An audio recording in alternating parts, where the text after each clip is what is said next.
Bismillahirrahmanirrahim. In the history of Mughal conquest of Rajasthan, the Battle of Haldighati occupies a very important position. However, in the recent years, it has become famous for the controversy that surrounds it, simply regarding who actually won the battle. So let's study a little bit of the background. The story starts in 1572 when Akbar sent his vassal Raja Man Singh of Jaipur to the Mewar state, whose ruler Uday Singh II had just passed away.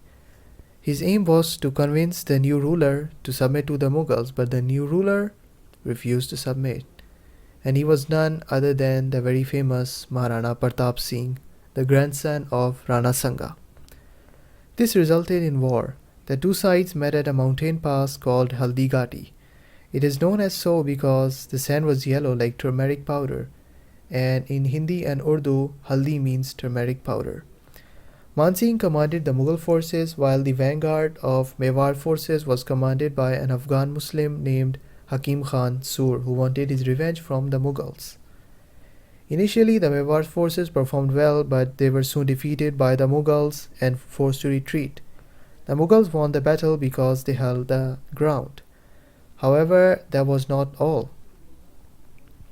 In fact, Man Singh's objectives were to capture Maharana Pratap and force Mewar to submit to the Mughals, and none of these objectives were completed. In fact, he was disgraced in the royal court for some time by Emperor Akbar. On the other hand, Maharana Pratap was taken out of the battlefield by his supporters. The Mughals captured many lands from him, but once they left, he managed to retake the majority of them. He swore to eat in leaf plates and sleep on a bed made of straws until he recovered his ancestral city of Chittor from the Mughals. He defeated all the armies sent to take him down and did not surrender till his death. So as long as Akbar was alive, he couldn't accept the oath from Mewar because Mewar refused to surrender by that time. In 1597, Maharana Pratap passed away after sustaining injuries from a hunting accident. On his deathbed, he made his son Amar Singh promise that he will win back Chittor from the Mughals and never submit to the Mughals. In the end, Mewar did submit to the Mughals under Amar Singh, so you might ask, how was Maharana Pratap still the victor?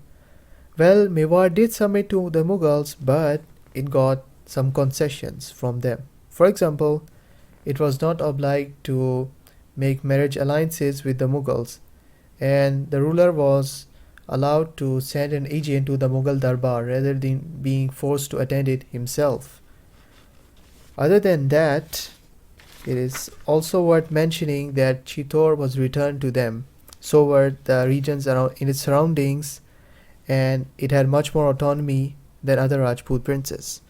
So to oversimplify everything, the Mughals won the battle, but they failed in their goal, whereas Mewar state lost the battle, but they managed to secure maximum autonomy for themselves, which went with the Rajput concept of honor, so they achieved their goal. And that's why throughout all its history, Mewar state never made even a single marriage alliance with the Mughals. I hope you enjoyed watching, and a special thanks to the acknowledgements you can see on my screen.